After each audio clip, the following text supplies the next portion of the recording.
वैष्णो माता का दूजा दर्शन श्री देवमयी मंदिर में सभी भक्तों का हार्दिक स्वागत है, हार्दिक अभिनंदन है। माता रानी का दूजा धाम, माँ के वैष्णो धाम जो कि माँ त्रेता युग से वहाँ पे विराजमान है पिंडी स्वरूप में, 3 पिंडियों के स्वरूप में। जब रामा अवतार हुए थे तब राम जी को पाने की माता रानी के मन में प्रबल इच्छा प्रकट हुई। तो जब राम जी से माँ ने अपनी इच्छा प्रकट की तो राम जी ने कहा कि मैं मर्यादा पुरुषोत्तम हूँ, मैं आपको नहीं अपना सकता। तो माँ ने राम से पूछा कि मैं क्या जतन करूँ जो आपको पा सकूँ। तो राम जी ने कहा था कि कलयुग में जब मेरा 12वां अवतार, विष्णु जी का 12वां अवतार होगा जो कि कल्कि अवतार के नाम से शास्त्रों में वर्णित है, तब हमारा मिलन संभव होगा। तब तक आप त्रिकूट पर्वत पर मुझे पाने के लिए तपस्या करो और लोगों की मनवांछित फलों की इच्छा की पूर्ति करो।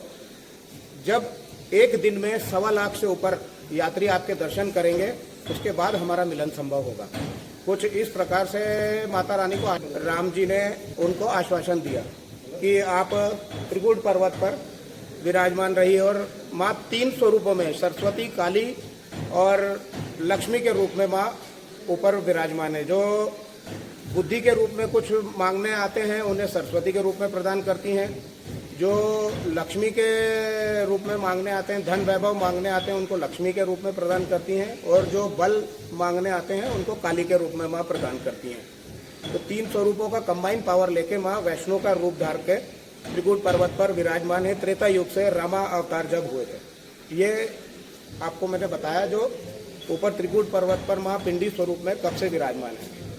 अब आज से 750 साल पहले एक भगत हुए, ब्राह्मण हुए, जिनका नाम हुआ श्रीधर। श्रीधर जी ने माता रानी की प्रकटा पाने के लिए जंगल जंगल भटककर वे तपस्या करते थे और माँ की दर्शनों का उनके मन में प्रबल इच्छा हुई। तो माँ उनकी भक्ति से प्रसन्न होकर माँ ने उनको दर्शन दिए और स्वयं अपने साथ ऊपर गुफा दिखाने के लिए लेके गई और फिर उनसे कहा कि मैं इस गुफा में मेरा निवास है। फिर श्रीधर जी ता उम्र माता रानी की सेवा करने के लिए नीचे जहाँ उनका पैतृक निवास है हंसाली गांव, वहाँ से वो रोज ऊपर भवन जाते थे और माता रानी की सेवा करके रात को और विश्राम के लिए अपने पैतृक निवास में आते थे। इसी तरह उन्होंने अपना पूरा जीवन यापन किया। माता रानी ने उनको एक वर दिया कि आप ही का कुल मेरी सेवा करेगा, जब तक मैं यहाँ विराजमान रहूंगी आप ही के पीढ़ी दर पीढ़ी वंशज मेरी पूजा करेंगे।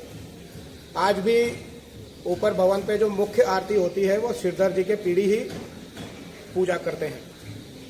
श्रीधर जी का जब समय पूरा होने वाला था तो श्रीधर जी ने माता रानी से वर मांगा कि आगे हमारा आपस में नाता कैसे बना रहेगा, अगर मैं संसार से चला गया तो हमारा आपस में कैसे नाता बना रहेगा। तो श्रीधर जी को माँ ने एक वर दिया कि मैं आपके कुल में कभी ना कभी किसी न किसी रूप में पुनः आऊंगी। जब श्रीधर जी की 4थी पीढ़ी हुई उसमें वो 4 भाई हुए। जो सबसे छोटे भाई थे उनका नाम था शामीदास जी।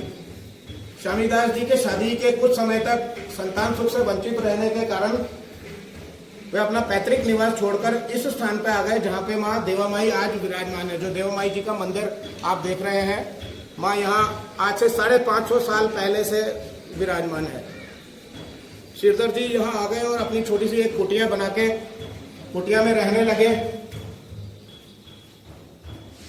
और यहाँ से फिर वो सेवा करने के लिए रोज प्रातः ऊपर त्रिकूट पर्वत पर जाते थे और शाम को वो अपने पैतृक निवास में आके, जो कि देवामयी मंदिर है, यहाँ पे आके रात्रि विश्राम करते थे। और उनकी धर्मपत्नी माता रानी की जोत जला के माता रानी के ध्यान में अपना पूरा दिन व्यतीत करती थी। 12 साल 9 महीने शामीदास जी इधर से रोज ऊपर जाते थे और दर्शन करने के उपरांत, माता रानी की सेवा करने के उपरांत शाम को रात्रि को विश्राम करने के लिए इस स्थान पे आते थे। और उनकी धर्मपत्नी यहाँ माता रानी की जोत जला के माता रानी के ध्यान में रहती थी। 12 साल के बाद 9 महीने माता रानी ने और कठिन परीक्षाएं ली उनकी। जैसे शेर, पुरानी कथाओं में हम पढ़ते हैं कि शेर आ गया, चीते आ गए, अलग अलग रूप से रुकावटें आने लगी। शारीरिक रूप से भी जब लाचार हो गए वो, तब भी उन्होंने अपना निष्ठा नहीं छोड़ी। तो फिर माँ इसी स्थान पे, जहाँ आज देवामयी मंदिर पे माँ विराजमान है, इसी स्थान पे माँ चैत्र नवरात्र सप्तमी, चैत्र नवरात्र सप्तमी के दिन मां प्रकट हुई। हर जगह जहां पे भी जाएंगे आप माता रानी के मंदिर में, नवरात्रों में अष्टमी या नवमी मनाई जाती है, मगर देवामाई में सप्तमी मनाने का प्रचलन है। माँ का प्राकट्य दिवस भी सप्तमी है और समावेश दिवस भी सप्तमी है। चैत्र नवरात्र सप्तमी जो मार्च अप्रैल में नवरात्रे आते हैं, उनमें माँ सप्तमी पे इसी स्थान से माँ पूरे शेर पर सवार होकर अस्त्र शस्त्र लेकर पूर्ण स्वरूप में माता रानी ने स्वामीदास जी को दर्शन दिए और कहा कि अब मैं इधर आपके घर में आ गई हूं, अब आपने मेरा ऊपर का ध्यान छोड़ देना है और अब आपने मेरी यही सेवा करनी है। उसके बाद पूर्ण स्वरूप में दर्शन देने के बाद माँ कन्या रूप में आ गई और फिर माँ 110 साल इस प्रांगण में देवामाई मंदिर में माँ कन्या रूप में ही बाल लीलाएं की।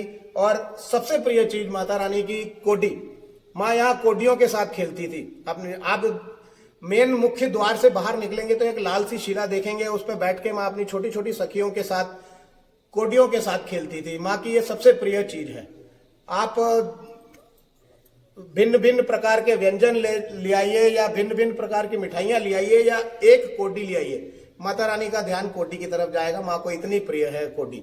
माँ अपने 110 साल निवास के दौरान माँ कोडियों के साथ ही अपनी छोटी छोटी सखियों के साथ खेला करती थी। सभी भक्तों से ये एक विशेष निवेदन है, जब भी माता रानी के दर्शनों को आए तो वे एक कोडी माता रानी को जो सबसे प्रिय चीज है वो अर्पित करने के लिए जरूर अवश्य लेके आए।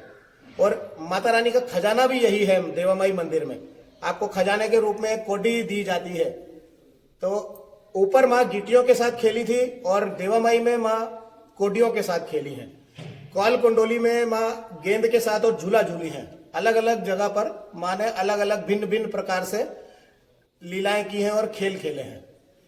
चैत्र नवरात्र सप्तमी पे प्रकट होने के बाद माँ 110 साल फिर कन्या रूप में रहने के उपरांत जब माँ का पूरा यहाँ का लीला का समय पूर्ण हो गया तो माँ ने कहा अब मैं पूर्ण स्वरूप में मैं ना रहते हुए पिंडी स्वरूप में रहूंगी। फिर माँ 110 साल बाद इसी स्थान पे समाई जहाँ अभी आप पिंडी स्वरूप माँ देवामाई जी का भव्य रूप देख रहे हैं।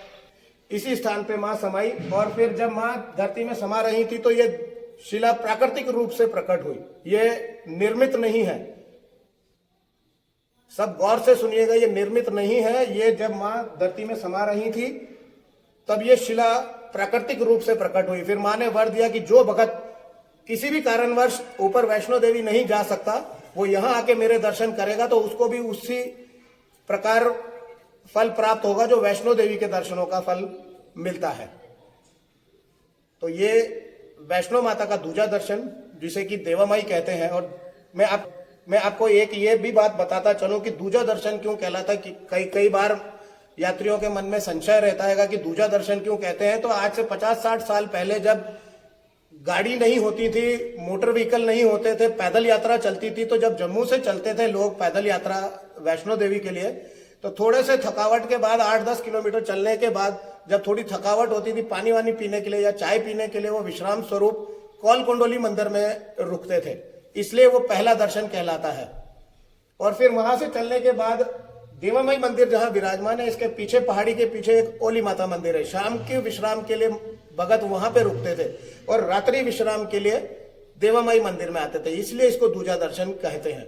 यहाँ से यात्री दर्शन के लिए प्रातः दूसरे दिन उठकर वैष्णो देवी के दर्शनों को जाते थे और रात्रि विश्राम के लिए पुनः यहीं आकर विश्राम करते थे और यहाँ से फिर वो अपनी वापसी की जम्मू की यात्रा पूर्ण करते थे, इसलिए इस धाम को दूजा दर्शन कहते हैं।